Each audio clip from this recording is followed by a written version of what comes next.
जय हिंद दोस्तों, कैसे हैं आप सब। उम्मीद करते हैं कि आपकी तैयारी बहुत अच्छी चल रही होगी।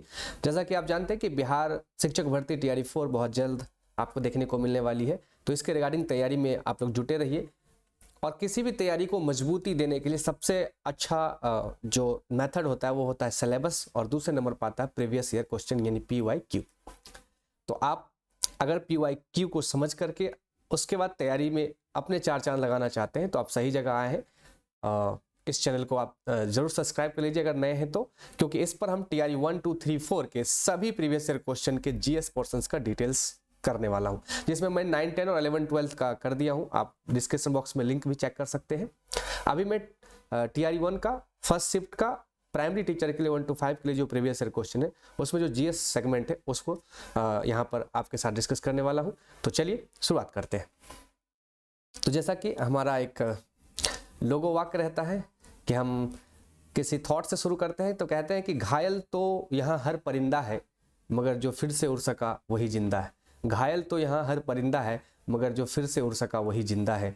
इन्हीं वाणी वक्तव्य के साथ मैं अपनी लेक्चर्स को शुरुआत करता हूँ। और चलिए, तो आपको पता होना चाहिए कि जो 1 to 5 के लिए जो एग्जाम्स होते हैं, TRE के एग्जाम जो होते हैं, टीचर रिक्रूटमेंट एग्जामिनेशन, उसमें question number 1 to question number 17, sorry माफ कीजिएगा, क्वेश्चन नंबर 17 नहीं 16, क्वेश्चन नंबर 16 तक ये मैथ्स के सवाल होते हैं। ये सवाल होते हैं मैथ्स के, और वो भी जिसे आप अंक गणित कहते हैं, अर्थमैटिक्स, जिसे जनरल मैथ भी कहा जा सकता है, अर्थमैटिक्स होते हैं। और फिर लास्ट के जो सवाल होते हैं 105 से 120, कुल 15 सवाल, वो होते हैं एकेडमिक्स, यानी 1 to 5 में जो भी एकेडमिक्स में पढ़ाए जाते हैं क्लास में, उनमें से कुछ सवाल निकाल करके बोर्ड आपसे पूछता है, जो लगभग 15 सवाल होते हैं। तो ऐसे मैथ के सवाल का मैं जो आंसर हूँ डायरेक्ट डिस्क्रिप्शन बॉक्स में आपको नीचे दे दूंगा, आप वहां से देख लेना। क्योंकि इसको सॉल्व करते हैं हम लोग, बात करते हैं जनरल स्टडीज पेपर में, जिसमें आपको science, social science, current affair, environmental science, इन सब चीज़ों के सवाल आएंगे। तो चलते हैं सीधे 17 नंबर सवाल पे। चलिए, यहाँ पर आ चुके हैं हम लोग 17 नंबर सवाल पे, और सवाल है यहाँ से साइंस शुरू होता है, और साइंस जो 17 नंबर से शुरू होकर के हमारा जाएगा 32 नंबर, यानी कि 32 नंबर तक। कुल 17 से 32 के बीच साइंस के सवाल मिलेंगे हमें। तो चलिए शुरुआत करते हैं 17 नंबर से। विद्युत विभव मापने के लिए किस उपकरण का उपयोग किया जाता है? तो दोस्तों, विद्युत विभव जो मापने के लिए उपकरण है वो हमारा पोटाशियोमीटर भी है और वोल्ट मीटर भी है। और गैल्वेनोमीटर जो होता है वो विद्युत की उपस्थिति को दर्शाता है। फैराडेज के लॉ में आपने पढ़ा होगा कि जो गैल्वेनोमीटर है वो इस बात का प्रूफ करता है कि यहाँ पे इलेक्ट्रिसिटी है। क्लियर है? तो कह रहा है कि विद्युत विभव को मापने के लिए दो उपकरण यहाँ पर है, ऑप्शन ए और ऑप्शन सी, तो इसीलिए सही आंसर होगा ऑप्शन डी। और ये आंसर हमने BPSC के फाइनल आंसर की से डाउनलोड करके प्रिंट करके आपके लिए लाया हूँ। तो कहीं से भी कोई डाउट यहाँ में रत्ती भर नहीं है, क्योंकि मैं इसे अपने मन से नहीं, BPSC के अकॉर्डिंग आपको दिखा रहा हूँ। चलिए, दूसरा प्रश्न है, चुंबकीय क्षेत्र है। बिल्कुल, चुंबकीय क्षेत्र एक सदिश मात्रा है, यानी कि जो चुंबकीय क्षेत्र होता है उसकी एक दिशा होती है। तो जिसकी दिशा होती है वो सदिश, और जिसकी दिशा नहीं होती है वो अदिश। चलिए आगे बढ़ते हैं। अगला सवाल है, एक व्यक्ति पृथ्वी पर अधिक भार किस स्थिति में धकेल सकता है? तो कोई भी व्यक्ति, जैसे आप हैं, हम हैं, कोई भी व्यक्ति, किस स्थिति में आप ज्यादा से ज्यादा भार को धकेल सकते हैं? बैठने की स्थिति में तो नहीं, खड़े होने की स्थिति में। तो सही ऑप्शन बी है, खड़े होने की स्थिति में। चलिए आगे बढ़ते हैं और लेते हैं अगला सवाल। प्रिज्म से गुजरने पर सबसे अधिक अपरिवर्तित होने वाला रंगीन प्रकाश कौन है? तो सबसे ज्यादा जो अपवर्तित हो जाती है वो है बैगनी। आपने देखा कि आकाश का रंग नीला क्यों होता है? इसी कारण, क्योंकि जो बैगनी कलर है वो जब सूरज की किरणें निकलती है तो उसमें 7 रंग होती है, और सबसे ज्यादा जो बैगनी है वो बिखर जाती है, अपवर्तित हो जाती है, फैल जाती है, जिसके कारण आकाश हमें नीला दिखाई देता है। चलिए आगे बढ़ते हैं। 21 नंबर सवाल, मिट्टी के तेल के बर्तन में बर्फ का एक टुकड़ा डाला जाता है, तो बर्फ के पिघलने पर मिट्टी के तेल की सतह क्या हो जाएगी? गिर जाएगी। देखिए, ऐसा इसलिए होगा, यही सवाल आपको पानी से भी पूछ सकता है कि पानी में क्या होगा। तो देखिए, पानी में अगर बर्फ का टुकड़ा डाल जाता है तो परावर्तित नहीं होगी, बिल्कुल, क्योंकि अगर एक गिलास है, इसमें आपने पानी भरा हुआ है, ठीक है, अब आप जैसे इसमें बर्फ का टुकड़ा डालेंगे तो जैसे ही डालेंगे तो बर्फ उतना पानी हटा देगा जितना पानी पिघलने के बाद बर्फ से निकलेगा, तो गिलास में पानी जितना होगी उतना ही रहेगी। लेकिन बात यहाँ कर रहा मिट्टी का तेल, तो मिट्टी के तेल का जो घनत्व होता है, डेंस होती है, वो कम होता है, जबकि हमारी पानी का ज़्यादा होता है, यानी कि पानी की मोटाई ज़्यादा है, मिट्टी का तेल बहुत हल्का होता है। तो बर्फ़ जब गिरेगा तो वो ज़्यादा तेल को खाली कर देगा, और फिर जब वो पिघलेगा तो उतना नहीं भरेगा जितना कि तेल से भरा, इसलिए वो उसका जो लेवल है, लेयर थोड़ा सा नीचे हो जाएगा, गिर जाएगा। बीपीएससी बहुत चालाकी से ये सवाल पूछा। हाँ, जितने एग्जाम होते हैं उसमें पानी से पूछता है, जिसमें अपरिवर्तित रहता है, लेकिन इसने चालाकी से पूछा कि गिर जाएगा। चलिए 22वां नंबर सवाल है, किसका पीएच 7 से अधिक होगा? तो रक्त प्लाज्मा का जो है 7.4 होता है, 7 से अधिक होता है, ये सही आंसर होगा। चलिए आगे बढ़ते हैं। शुष्क बुझे हुए चूने पर क्लोरीन गैस की क्रिया से कौन सा पदार्थ बनता है? तो व्यंजक चूर्ण बनता है। क्लास 10th का साइंस है, नॉर्मल साइंस है। माता पिता से संतति यानी कि बच्चों में लक्षण की पहुंचने की प्रक्रिया क्या है? आनुवांशिकता है। Option B is the correct answer. चलिए आगे बढ़ते हैं दोस्त। ओम के नियम के सत्यापन के लिए ध्यान रखने वाली बात क्या है? तो ओम का जो नियम है वो सेटिस्फाई करता है, सत्यापन के लिए, प्रूफ के लिए ए मीटर को श्रेणी क्रम में और वोल्ट मीटर को समांतर क्रम में जोड़ना होगा, तभी आप ओम के नियम का सत्यापन कर पाएंगे, इस बात का ध्यान रखना होता है। चलिए आगे बढ़ते हैं। 27 नंबर सवाल लेते हैं। लोहे के बुरादे में तनु हाइड्रोक्लोरिक अम्ल डालने से क्या होता है? हाइड्रोजन गैस और आयरन क्लोराइड का उत्पादन हो जाता है। तो ये केमिस्ट्री से सवाल है, बीपीएससी ने पूछा है 1 to 5 के टीआरई एग्जाम में, जो फर्स्ट एग्जाम था। चलिए, जिसमें सुप्रीम कोर्ट ने बीएड वालों को रोक दिया था। चलिए, बाढ़ को रोकने के लिए सबसे उत्तम विधि क्या है? वनारोपण।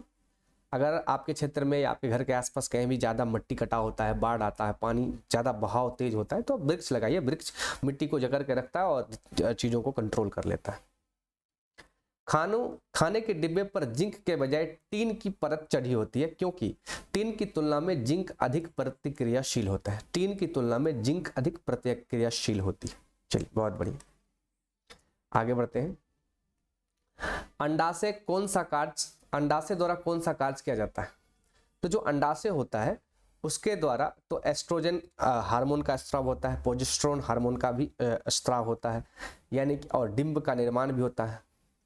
तो ये दोनों हार्मोन महिलाओं में, फीमेल में पूरा जो जनन का प्रोसेस है उसको कंट्रोल करता है। जैसे मेंस्ट्रुअल साइकिल है, जैसे कि गर्भाशय है, जैसे कि अंडा का बनना है। तो ये दोनों सेक्स हार्मोन है जो कि अंडाशय द्वारा स्रावित किए जाते हैं, इसलिए ऑप्शन डी होगा उपयुक्त में से एक से अधिक। अच्छा, महिलाओं में दो और हार्मोन होते हैं, एक होता है रिलैक्सिन और एक होता है ऑक्सीटॉक्सिन। तो रिलैक्सिन क्या होता है? बच्चे को उसके माँ के गर्भ में, गर्भाशय के अंदर मूवमेंट के लिए जिम्मेदार होता है, और मूवमेंट कराने के लिए जिम्मेदार होता है। और ऑक्सीटॉक्सिन जो होता है वो प्रसव के दौरान दुग्ध स्त्रवण और बॉडी में वो एक ऐसा ऊष्मा जारी करता है जिसके कारण महिलाएं अपने बच्चे को आसानी से अपने योनि मार्ग द्वारा, गर्भाशय से योनि मार्ग द्वारा बाहर लाया जा सकता है। तो ये 4 हार्मोन हैं। चलिए आगे बढ़ते हैं। इमली में कौन सा अम्ल है? तो टार्टरिक अम्ल होता है इमली। कॉलीफॉर्म क्या होता है? तो कॉलीफॉर्म प्राणियों के पाचन नाल में उपस्थित बैक्टीरिया होता है जिसे हम कॉलीफॉर्म कहते हैं। Option A is the correct answer. आगे बढ़ते हैं और लेते हैं अगला प्रश्न। भारत की संसद में नए भवन के प्रभारी वास्तुकार का नाम क्या था? तो मैंने कहा था कि 32 तक जाएगा वो, उसके बाद शुरू होता है सोशल साइंस और करेंट अफेयर। तो हो सकता है कि करेंट अफेयर जो कि 2023 में एग्जाम हुई थी, तो 24 और 25 में जब एग्जाम होगी, यानी कि 25 में, तो 24 से 25 के करेंट अफेयर पूछे जाएंगे। तो उस चीज़ को आप लोग थोड़ा सा ध्यान रखेंगे। अच्छा, इससे ये पता चलेगा कि करेंट अफेयर कैसा पूछा जाता है। तो उसी तरह से हम लोग आगे जब प्रीवियस ईयर खत्म हो जाएंगे तो हम उसी हिसाब से करेंट अफेयर और इन सारे जीएस के सवाल को ज़्यादा से ज़्यादा प्रैक्टिस के रूप में वहाँ करेंगे, इसी टाइप के करेंगे, इसी के आगे पीछे करेंगे। भारत की संसद में नए भवन के प्रभारी वास्तुकार का नाम था पद्मश्री बिमल पटेल। केवल संविधान सभा के सदस्यों के चुनाव में भाग लेने वाले भारत के वयस्क आबादी के मतदाताओं की प्रभावी प्रतिशत क्या थी? 10 से 15%। किस राज्य ने अप्रैल 2023 में ट्रांसजेंडर समुदाय को ओबीसी का दर्जा दिया? तो मध्य प्रदेश। चूंकि ये 2023 का करंट अफेयर है, हाँ, लेकिन इससे ये पता चलता है कि देखिए बीपीएससी करंट अफेयर कहाँ से लेके आ रहा है। चलिए आगे बढ़ते हैं। मोहम्मद बिन तुगलक के शासनकाल में भारत आए प्रसिद्ध मुस्लिम खोजकर्ता इब्न बतूता किस देश का था? तो मोरक्को का था। B is the correct answer. हाल ही में भारत का पहला केबल स्टे रेल पुल बनाया गया था जम्मू कश्मीर में, ये भी करंट अफेयर है। चलिए अब चिनाव ब्रिज बना है वो पूछा जा सकता है इसके जगह पे आगे टीआरई 4 में। भारत का पहला अर्धचालक सेमीकंडक्टर निर्माण हेतु प्लांट किस राज्य में है? तो गुजरात में है। चलिए आगे बढ़ते हैं। चलिए 1917 में चंपारण सत्याग्रह के दौरान भारत में गांधी के जीवन पर पहले ज्ञात प्रयास के पीछे कौन था? तो लॉर्ड इरविन थे। चलिए निम्नलिखित में कौन सा देश हाल ही में गठित I2 U2 ग्रुपिंग के सदस्य है? तो I2 में 2 देश और U2 में भी 2 देश। जैसे I2 में है इंडिया और इजराइल, और U2 में है UAE यानी कि संयुक्त अरब अमीरात, और USA यानी कि यूनाइटेड स्टेट ऑफ अमेरिका। तो इसमें होगा उपयुक्त इसमें से एक से अधिक, क्योंकि ये तीनों है। ठीक है, संयुक्त राज्य, इजराइल, भारत और अमेरिका का नाम नहीं, लेकिन ये तीनों है, तो उपयुक्त में से एक से ज्यादा उत्तर होगा ऑप्शन डी। 17 मार्च 2023 को अंतर्राष्ट्रीय आपराधिक न्यायालय आईसीसी ने किसके विरुद्ध गिरफ्तारी वारंट जारी किया था? तो रूसी राष्ट्रपति व्लादिमीर पुतिन के, चूंकि ये रूस जो है यूक्रेन पे काफी ताबड़तोड़ हमले कर रहे हैं, 2-2.5 साल से युद्ध चल रहा, 2022 से चल रहा है, तो इस वजह से उन्होंने गिरफ्तारी के लिए वारंट जारी किए थे। तृतीय भारतीय प्रशांत द्वीपीय सहयोग मंच FIPIC शिखर सम्मेलन आयोजित हुआ था पपुआ न्यू गिनी में। रॉबर्ट विल्सन किस शहर के पहले अश्वेत मुख्य न्यायाधीश नियुक्त हुए? न्यूयॉर्क।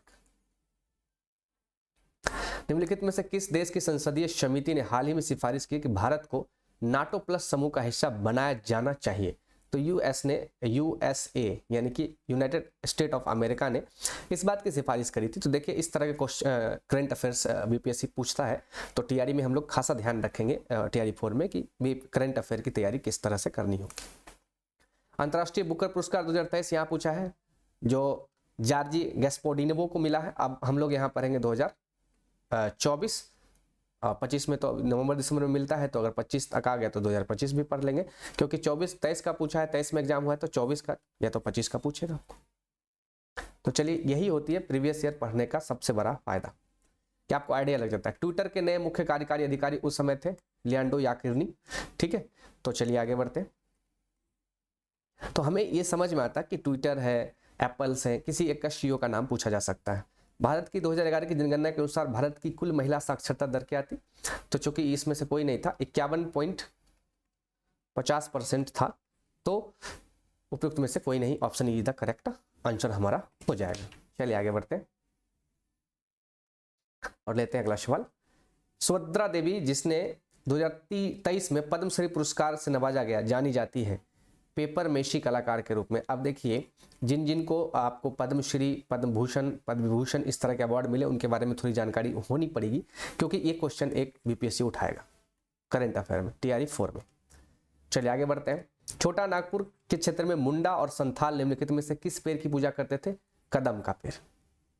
ये बहुत ही खास, बहुत ही गहराई वाला हिस्ट्री पूछ दिया है बीपीएससी ने मुंडा विद्रोह से रिलेटेड। छोटा नागपुर का पठार यानी झारखंड में।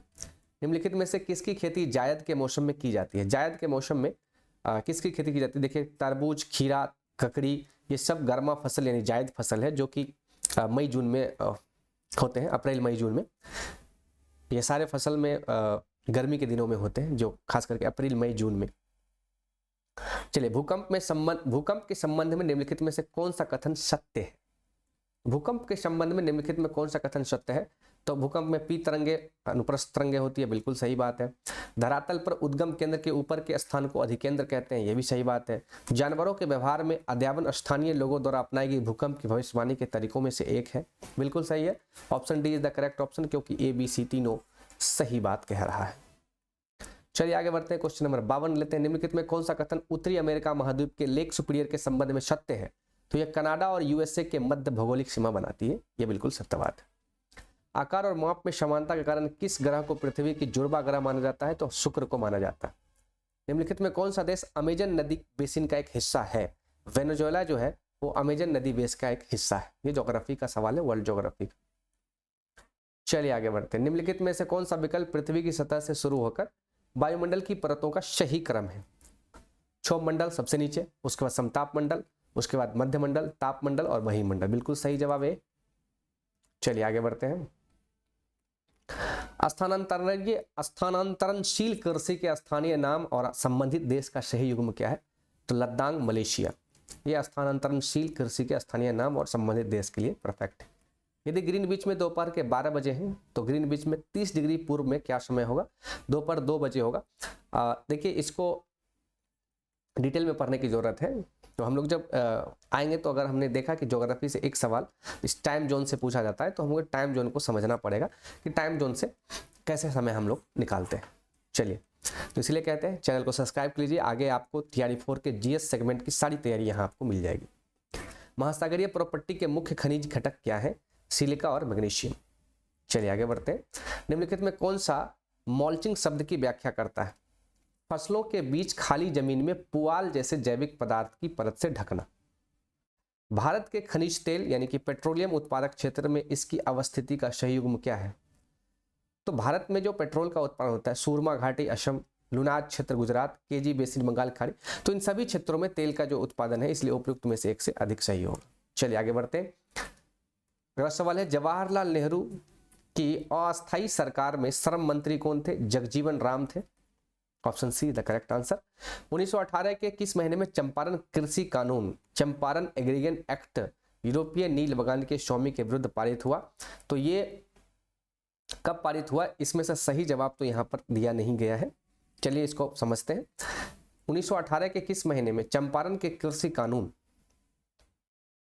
चंपारण एग्रीगेशन एक्ट यूरोपियन नील बगान के स्वामी के विरुद्ध पारित हुआ? तो फरवरी में नहीं हुआ, मई में भी नहीं हुआ, नवंबर में नहीं हुआ, तो इसलिए उपयुक्त में से यहाँ कोई नहीं, उपयुक्त में से कोई नहीं यहाँ पर सही जवाब दे रखा है। चलिए आगे बढ़ते हैं, क्योंकि इसमें से मंथ की चर्चा जो है हमारी हिस्ट्री के उस जगह पर आपको देखने को नहीं मिलता है।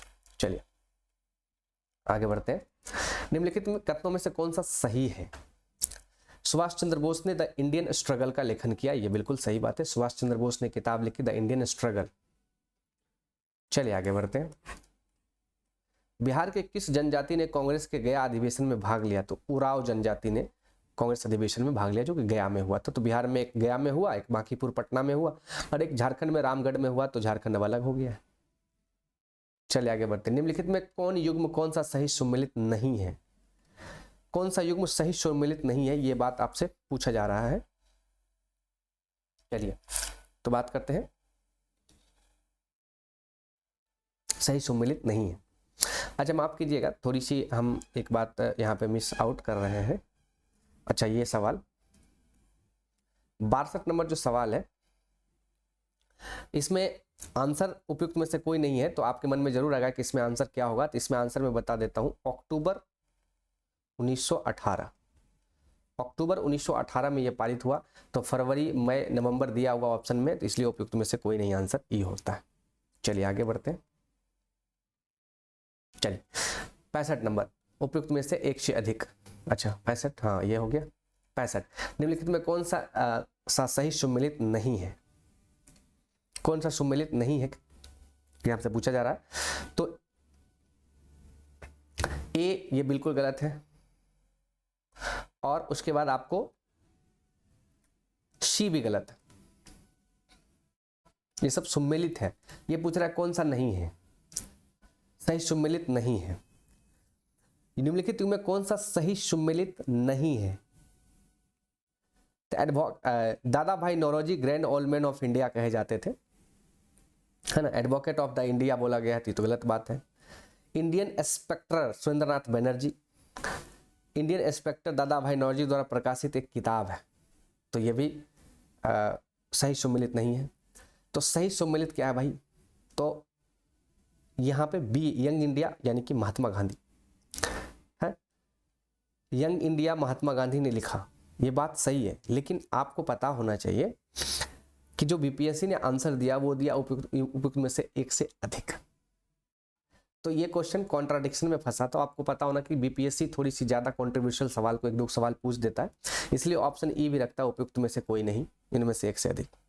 जबकि हिस्ट्री को आप अच्छे से पढ़ेंगे तो उसमें आपको पता चल जाएगा कि यंग इंडिया के लेखक थे महात्मा गांधी, है ना। एडवोकेट ऑफ द इंडिया नहीं कहा जाता था दादा भैनोरा जी को, ये ना ग्रैंड ओल्ड मैन कहा जाता था इनको।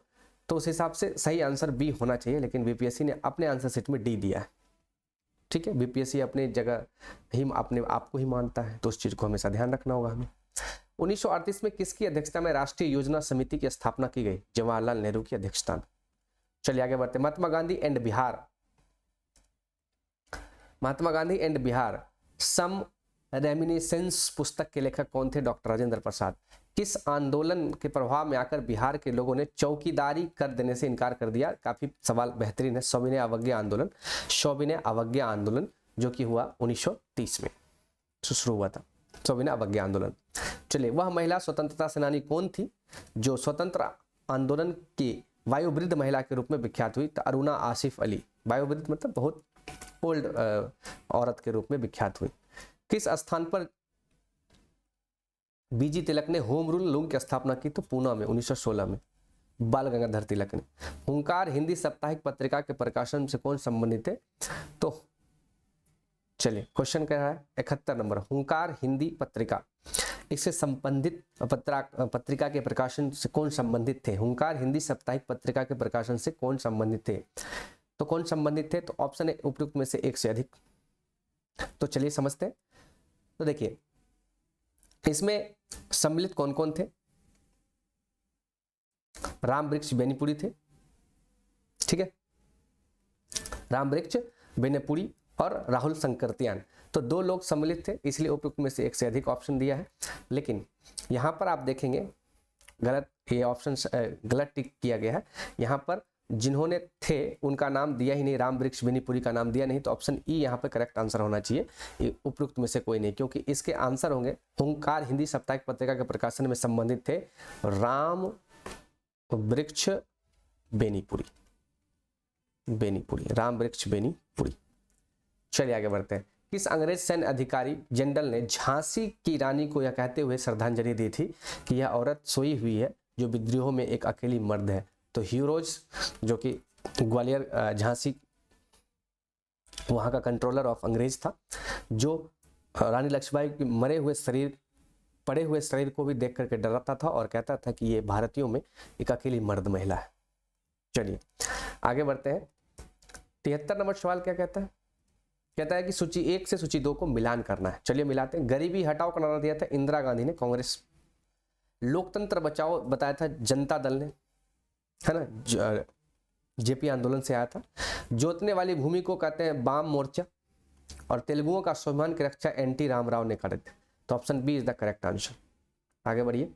निम्नलिखित में कौन रूसी क्रांति तथा यूएसएसआर के प्रभाव के तहत निर्मित हुआ था? तो ग्रेट ब्रिटेन भी हुआ, पूर्व के लोगों को सम्मेलन 1920 में भी हुआ, द कॉमिटन भी हुआ, यानी उपयुक्त में से एक से अधिक। तो रूसी क्रांति वर्ल्ड हिस्ट्री से एक सवाल पूछ लिया है, यानी वर्ल्ड हिस्ट्री भी एक घुस जाता है लेकर के ये 1 to 5 में। किसने कहा अपनी राष्ट्रीय पहचान की अपेक्षा भारत की समस्याओं का मूलभूत कारण क्या है?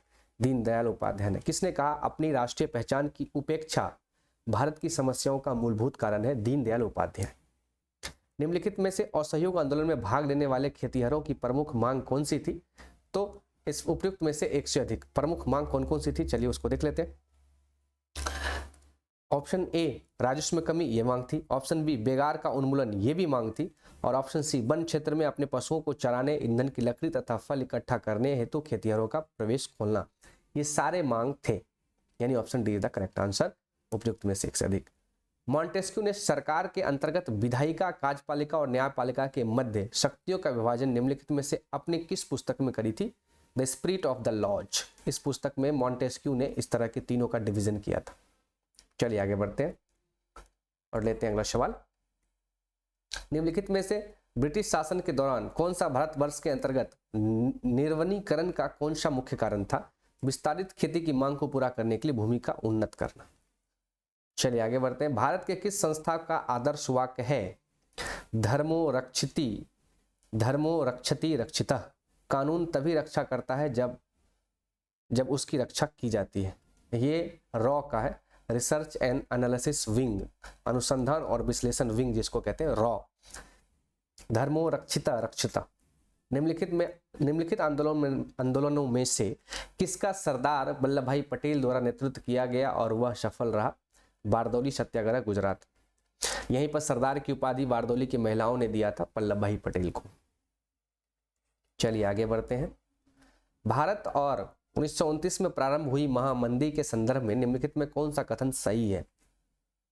भारत और मंदी, 1929 में आर्थिक संकट आएगा था यूरोप में, तो कौन कौन से कथन सही है? मंदी ने भारतीय व्यापार को प्रतिकूल प्रभाव किया, बिल्कुल किया। मंदी ने भारतीय खेतिहरी किसानों के आयात और निर्यात की प्रतिकूलता से प्रभावित किया, बिल्कुल सही बात है। मंदी का भारत पर प्रभाव संकेत करता है कि 20वीं सदी के प्रारंभ में विश्व अर्थव्यवस्था कैसे एकीकृत हो गई, ये भी बिल्कुल सही है। तो उपयुक्त D is the correct answer, एक से अधिक। सामाजिक तथा शैक्षणिक रूप से पिछड़े वर्गों के आरक्षण हेतु भारत सरकार ने 13 अगस्त 1990 के आदेश की वैधता निम्नलिखित में से किस वर्ष निर्धारित करी थी? 1992 में। चलिए आगे बढ़ते हैं।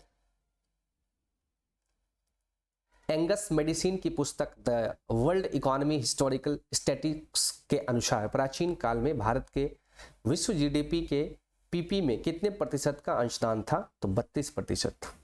चलिए आगे बढ़ते हैं और लेते हैं अगला सवाल। सूची 1 को सूची 2 से मिलान करना है और इसमें कह रहा है कि विशेष विवाह अधिनियम, तो विशेष विवाह अधिनियम है 1954 में आया। दहेज निषेध अधिनियम जो है वो 1961 में आपको आया। समान प्राश्रमिकी अधिनियम ये जो है 1976 में आया और नारी अपशिष्ट प्रतिनिधित्व 1986 में आया। तो इस हिसाब से option A is the correct answer हो गया। चलिए आगे बढ़ते हैं। निम्नलिखित में कौन सी बुनियादी मूल्य सभी नेताओं द्वारा भारत के संविधान पर विचार विमर्श हेतु संविधान निर्मात्री सभा के मिलने से बहुत पहले ही स्वीकार कर लिया गया था? तो सार्वभौम वैश्य मताधिकार, ये भी स्वतंत्रता और समानता का अधिकार, ये भी, ये दोनों स्वीकार कर लिया गया था, इसलिए option D is the correct answer. चलिए आगे बढ़ते हैं। पुस्तक the beautiful tree indigenous Indian education in the 18th century किसने लिखी? धर्मपाल साहब ने लिखी थी।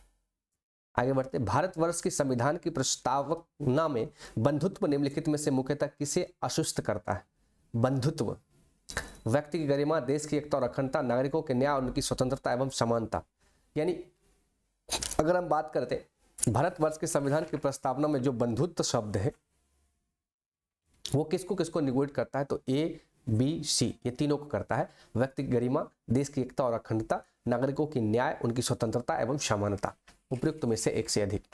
चलिए आगे बढ़ते हैं। 88 नंबर सवाल। इनमें से किसने कहा भारतीय न्यायपालिका विलासी मुक्केबाजी से ग्रसित है? एन.वी. रमन्ना ने कहा था। चलिए आगे बढ़ते हैं और अगला सवाल लेते हैं। निम्नलिखित में कौन पारिस्थितिक तंत्र में गैसीय जैव भू रासायनिक चक्र नहीं है? यानी कि अब जो सवाल आ रहा है 89 से वो आएगा ईवीएस, इन्वायरमेंटल स्टडी। आपको पता होना चाहिए 1 to 5 में ईवीएस भी हमारे सिलेबस में है, तो 1 to 5 के लिए जो तैयारी 4 देंगे आप, तो आप उसमें ईवीएस की अच्छी खासी तैयारी आपकी होनी चाहिए। EVS environmental study. निम्नलिखित में कौन सी पारिस्थितिक तंत्र में गैसीय जैव भू रासायनिक चक्र नहीं है? तो फास्फोरस चक्र में नहीं होता है।